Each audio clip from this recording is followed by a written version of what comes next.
থং কৌলগত প্রায় জনিষু পর ধর্মনি ধর্মত্তনাইশা তেনো ভগবান বতরিষ্যতি অত তেষাং ভবিষ্যতে মনংশবে সদানি বৌ বাসুদেবঙ্করঙ্গীতি পুণ্যগন্ধান নিষ্পর্শম লা ইলহা হরোতি পাপম ইল্লু ইলহা পরম পদম ইন্দ্র যোন উপশ্রুত নামেন সংসা ভবিষ্যতে। দেবাশীর মন্দির, ওই মন্দিরে ব্রাহ্মণ হয়েছিলেন তিনি।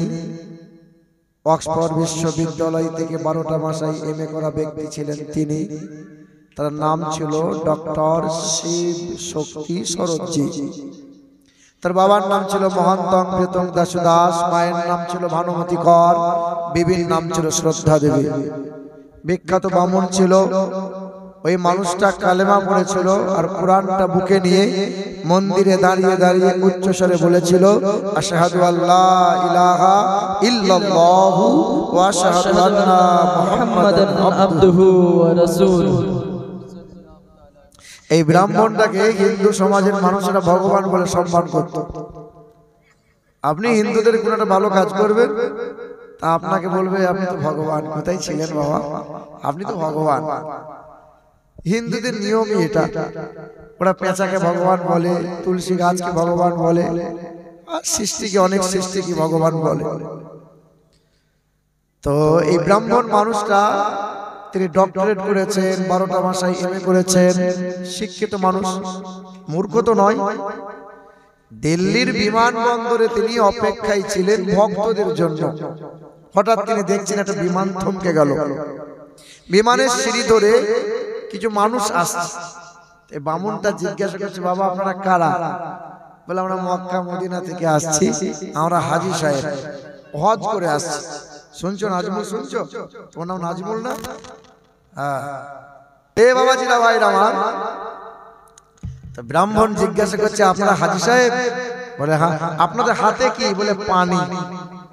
বলে পানি নিয়ে আসছেন আপনারা মক্কা মদিনা থেকে? বলে এই পানি সেই পানি নয়, এটা হলো জমজমের পানি।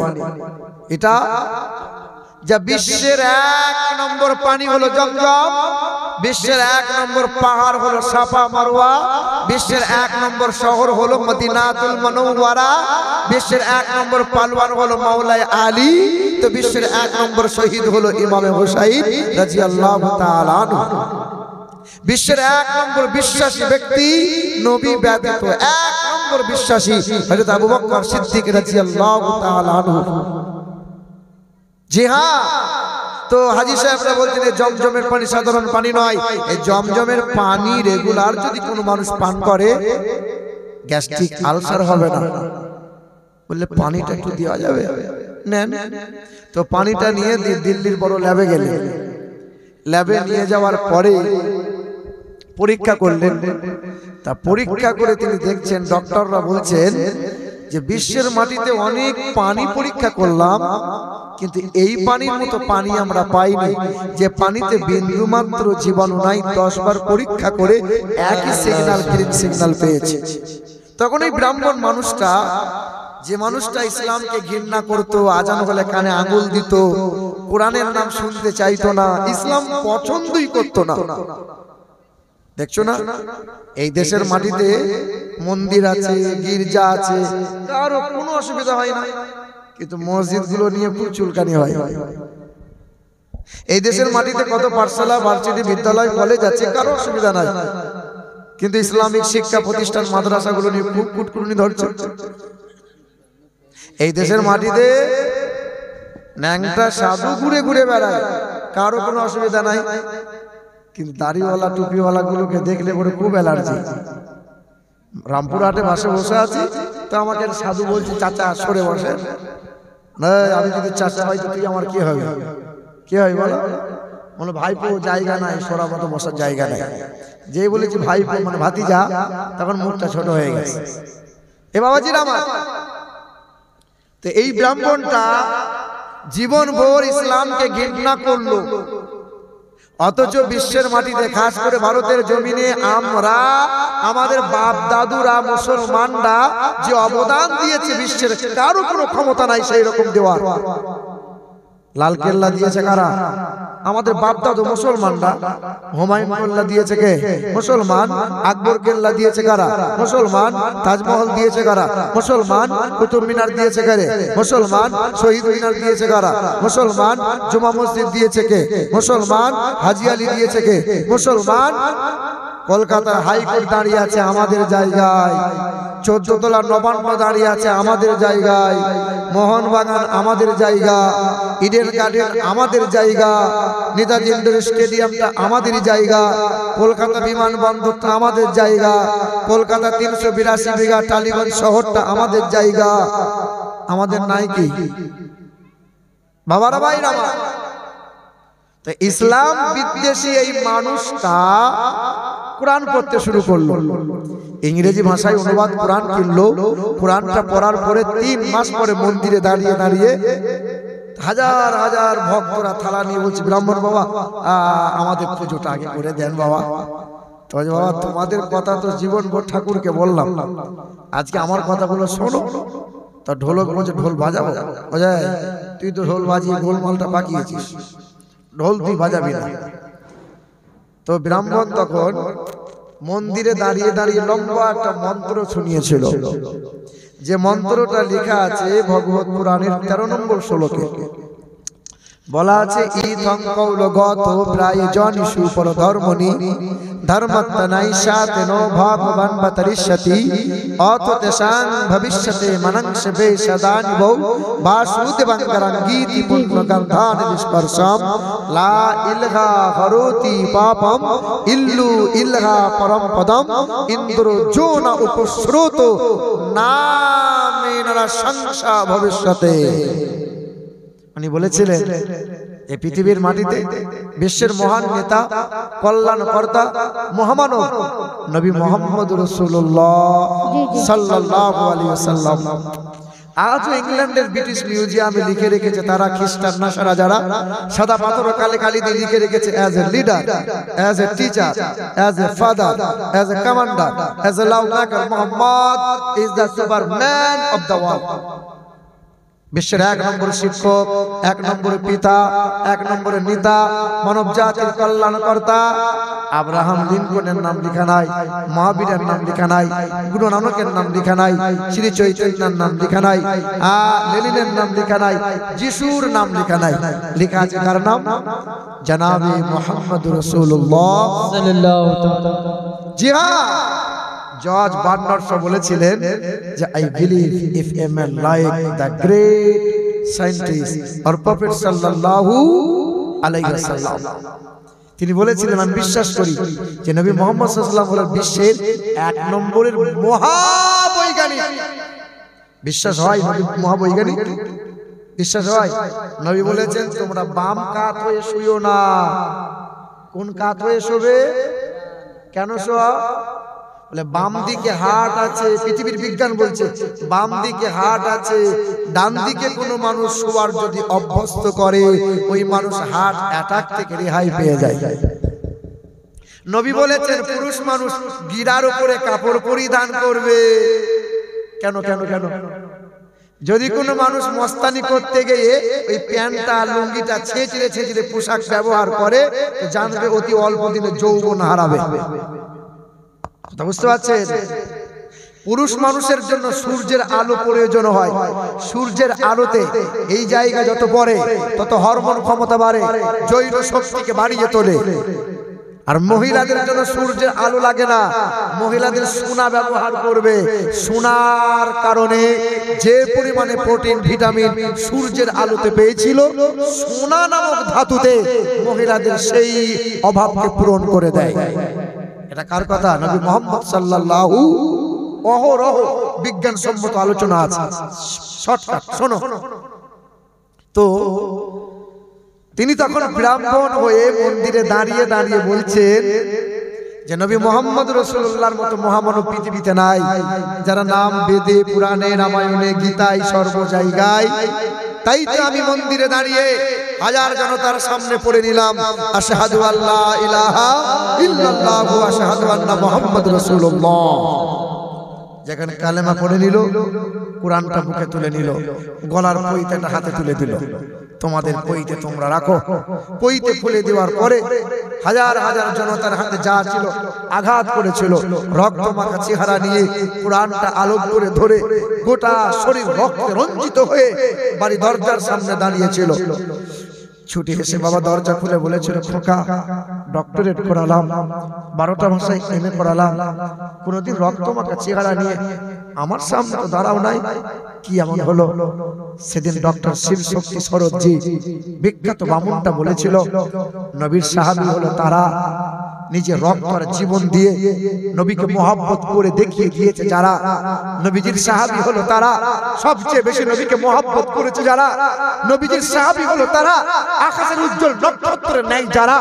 সাহাবী হলো তারা খোদা যাদের প্রতি সন্তুষ্ট হয়ে গেছে রাদিয়াল্লাহু আনহুম রাদু আন যারা।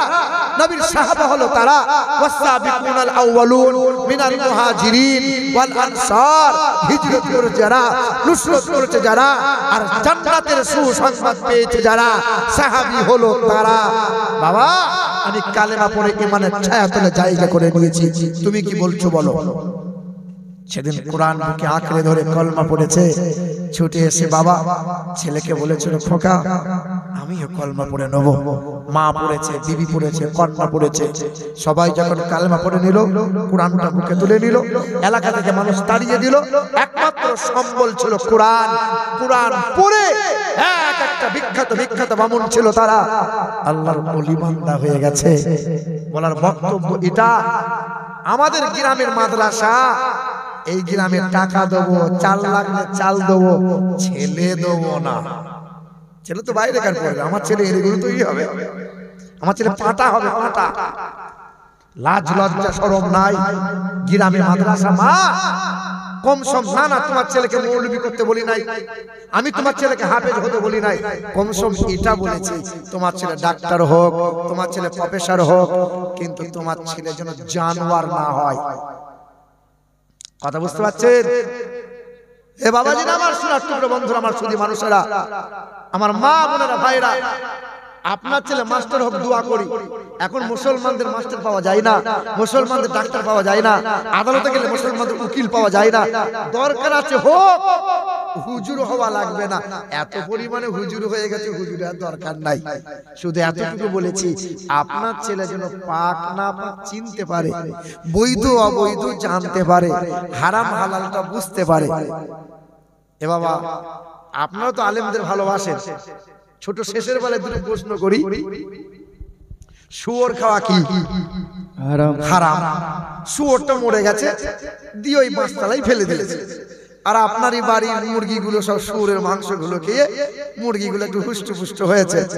আচ্ছা মুরগিটা খাওয়া কি হবে? ওলামারা বলবেন, বলেন তো বাবা।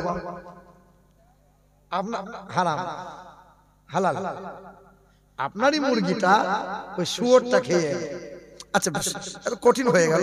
আচ্ছা এটা বলেন, সহজ প্রশ্ন করি, আপনি গেছেন পোল্ট্রির দোকানে, দিয়ে বলছেন চাচা বাপ আমি 5 ওয়াক্ত নামাজ পড়ি, মুরগিটা হালাল আমি করব, করেন না বলেন? আপনি তো জানেন না যে সকালবেলায় ধার দিয়ে আসছে, ছুরিটা মনে ধারালো, ছুরিটা নিয়েছেন, বিসমিল্লাহি আল্লাহু আকবার যেই বলেছেন, দেখছেন মাথা এইদিকে আর ধর এইদিকে, এই আলাদা হয় কি হয় না বলেন তো? সহজ প্রশ্ন, সহজ জিজ্ঞাসা। আপনি বিসমিল্লাহ বলে জবাই করলেন, মাথা আলাদা হলো, আপনি বলছেন টাকা দিয়ে কিনেছি মাল ফেলে দেবো, ব্যাগে ভরে নিয়েছেন, বাড়িও নিয়ে গেলেন। সালমার মা বলছে সর্বনাশ কি ভুল করলে তুমি? বলে খেপি কেউ দেখতে পায় না, চালা, রান্নাও হলো খাওয়াও হলো, হয় কি হয় না? প্রশ্ন হলো বিসমিল্লাহি আল্লাহু আকবার বলে মাথা আলাদা করলেন, এই মুরগিটা খাওয়া যাবে কি যাবে না? কি বলছেন বলেন? ওলামারা বলবেন না, বলেন না, কি বলছেন বলেন? বলেন না, ভুল হোক ঠিক হোক বলেন না, যাবে? কেউ কেউ যাবে, কে বলছে? হ্যাঁ যাবে না। এ বাবা যাবে। এই যে বললাম, আলেম হতে হওয়া লাগবে না, আলেমদের সংস্পর্শে থাকবেন, বৈধ অবৈধটা জানবেন, পাক না পাকটা বুঝবেন। জি হ্যাঁ, বিসমিল্লাহি আল্লাহু আকবার বলে হালাল করেছেন বলে মাথা আলাদা হয়ে গেলেও অসুবিধা নাই, খাওয়া হালাল। এই যে কনফিউজ হয়ে আছেন কি বলবো, যদি হ্যাঁ বলে দিই তো ভুল যদি হয়ে যায়, না তাতে না বলাই ভালো। এই বাবা আল্লাহ পাক আমাদের সকলকে ঈমান ও আমলের উপর চলার তৌফিক দান করেন, আর তৌফিক দান করেন। আমার নবী ষষ্ঠ নবী, যার তুলনা নাই, ওই নবীজির মহব্বতে দাঁড়ায় সালাম জানাই। ইয়া নবী সালাম আলাইকা ইয়া রাসূল, সালাম আলাইকা ইয়া হাবিব, সালাম আলাইকা সালাওয়াতুল্লাহ আলাইকা ইয়া রাসূলুল্লাহ ইয়া হাবিবি। नबिया जाने सुनी अपनार नाम, कलेमाई लखा अपनार नाम, नमाजे अपना के सलाम, अपने जे नूरे मौजज़म या नबी सलाम अलैका या रसूल, सलाम अलैका या हबीब, सलाम अलैका सलवातुल्लाह अलैका या रसूल या हबीबी। सदका हो गौसुल वरा का, सदका हो ख्वाजा पिया का, सदका हो मखदूम अशरफ का, सदका हो अहमद रजा का या नबी सलाम अलैका या रसूल सलाम अलैका या हबीब सलाम अलैका सलवातुल्लाह अलैका। अस्सलातु वस्सलामु अलैका या रसूलल्लाह, अस्सलातु वस्सलामु अलैका या हबीबल्लाह, व अला आलिका व सहबिका सफियाना यौमल जजा, बलगल उला बिकमालिही, कशफत दुजा बिजमालिही, हसनत जमीउ खिसालिही, सल्लु अलैहि।